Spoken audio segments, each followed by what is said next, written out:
दोस्तों, आप सबको इतना तो पता चल ही गया है कि सहारा इंडिया का पैसा बहुत जल्दी सबको मिलने वाला है। सुप्रीम कोर्ट ने जो 5,000 करोड़ का भुगतान करने का आदेश दिया था, वह भुगतान अब बहुत जल्दी होने वाला है और उसकी प्रक्रिया चालू हो गई है और बहुत जल्दी ही पोर्टल भी लॉन्च होने वाला है। हो सकता है 1 से 2 हफ्ते में हो जाएगा, जिस पर कि आप बड़ी आसानी से आवेदन कर पाएँगे और आपको पैसे मिल जाएँगे। किंतु लोगों के मन में अभी कुछ ऐसे सवाल हैं, कुछ कन्फ्यूज़न है जिनको कि क्लियर करना ज़रूरी है।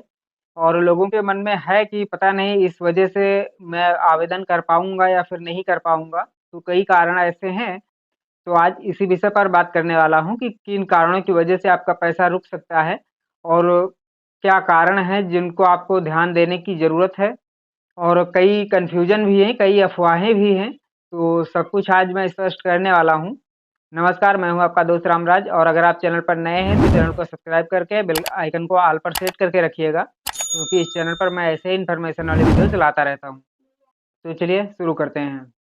तो जैसा कि अभी पिछले वीडियो में मैंने बताया था कि आधार ई-केवाईसी के माध्यम से आवेदन होगा, तो ऐसे में कन्फ्यूज़न इस बात का है कि अगर किसी के पास आधार कार्ड नहीं है या फिर नाम अगर कुछ चेंज है आधार कार्ड में और बॉन्ड में या फिर आधार कार्ड में मोबाइल नंबर नहीं लगा हुआ है, तो ऐसे में क्या किया जाए और क्या हो सकता है? तो देखिए, आधार कार्ड अगर आपके पास है तो मोबाइल नंबर आप ज़रूर लिंक करवा लें, क्योंकि ई-केवाईसी होगी तो वो ओटीपी के माध्यम से होगी और ओटीपी तभी आएगा जब आधार से मोबाइल नंबर लिंक होगा, तो इसलिए मोबाइल नंबर को लिंक करके ही रखें। और कई लोगों की समस्या ये है कि उनका नाम में कुछ मिसमैच है, यानी कि बॉन्ड में कुछ और नाम है और आधार में थोड़ा बहुत स्पेलिंग का कुछ मिस्टेक है या फिर कुछ भी है थोड़ा बहुत या डेट ऑफ बर्थ का कोई मैटर है, थोड़ा बहुत कम-ज़्यादा गलत हो गया है। तो उसका सॉल्यूशन ये है कि अगर आप संभव है तो आप आधार कार्ड चेंज करवा सकते हैं या फिर समस्या उसमें भी हो सकती है, क्योंकि सहारा जो था वो उसकी पॉलिसीज़ बहुत पहले थी, अभी करीब कई सालों से तो बंद हो गया है। तो ऐसे में पहले जो आधार बाद में बनना शुरू हुआ है, पहले के भी बहुत लोगों के अकाउंट्स हैं, पैसे जमा हैं, जिन्होंने कि दूसरी आईडी से पैसे जमा किए थे। तो ऐसे में अब आधार जब से आ गया है, आधार के माध्यम से बहुत सारी आईडी बन गई हैं, कई जगह पर नाम ऐड हो चुका है, तो इसलिए आधार में भी चेंज करने में समस्या है। तो ऐसे में अगर थोड़ा बहुत दिक्कत है, थोड़ा एक आध स्पेलिंग का मिस्टेक है, तो उसका सॉल्यूशन ये है कि अगर देखते हैं आप कि आपके बॉन्ड में और आधार में एक आध स्पेलिंग का मिस्टेक हो रहा है, तो आप तहसील से एक अपना एफ़िडेविट बनवा सकते हैं और वहाँ पर आपको ये लिखवाना है कि आपका एक्चुअल नाम ये है और बाय मिस्टेक प्रिंटिंग में ये गलत हो गया है। तो एफ़िडेविट एक ₹100 का या ₹50 का स्टाम्प लेके उस पर आपको एफ़िडेविट बनवा लेना है, तो वो आपका चल जाएगा, अगर थोड़ा बहुत स्पेलिंग में मिस्टेक है तो। और उसके अलावा पासबुक तो होनी चाहिए, आपका बैंक अकाउंट होना चाहिए, पैन कार्ड होना चाहिए और अगर आधार से ज़्यादा मिसमैच है, तो फिर आपने जब पॉलिसी ली होगी सहारा की, तो उस समय कोई न कोई आईडी तो ज़रूर दी होगी और अगर ज़्यादा पुराना है, तो हो सकता है आधार के अलावा तो पहले ज़्यादा वोटर आईडी ही चलता था आधार से पहले या फिर ड्राइविंग लाइसेंस चलता था।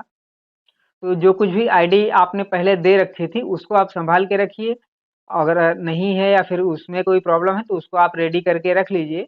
क्योंकि अगर आधार से और बॉन्ड में ज़्यादा मिसमैच होगा, तो फिर केवाईसी में प्रॉब्लम आ सकती है। तो ऐसे में आप उस आईडी को भी दे सकते हैं, जो आपने बॉन्ड लेते समय दिया था। यानी कि अपना जब अकाउंट ओपन करवाया था पैसे जमा करने के लिए सहारा में, जो भी पॉलिसी ली थी, जो भी आईडी दी थी, उस आईडी को भी आप हो सकता है कि यूज़ कर पाएँगे। हालाँकि 100% कन्फर्म तो तभी होगा जब पोर्टल लॉन्च हो जाएगा और अभी एक संभावना है कि ज़रूर होना चाहिए, क्योंकि आधार तो बाद में बनना शुरू हुआ है और सहारा की पॉलिसीज़ लोगों ने पहले ही ले रखी हैं। तो ऐसे में दूसरी आईडी से लिया हुआ है, तो कहीं न कहीं बहुत से लोगों को ये समस्या ज़रूर आएगी कि आधार में और उनके बॉन्ड में नाम का मिसमैच होगा। तो ऐसे में सरकार ने इस पर भी ज़रूर गौर किया होगा कि ऐसे लोगों के लिए क्या समाधान निकाला जाए। तो ऐसे में पॉलिसी लेते समय आपने जो आईडी यूज़ की होगी, हो सकता है उसके माध्यम से आपका भुगतान हो जाए। तो इसलिए उस आईडी को भी आप अभी सँभाल के ढूँढ के रख सकते हैं, ताकि आवेदन शुरू हो तो आप उसका यूज़ कर पाएँ।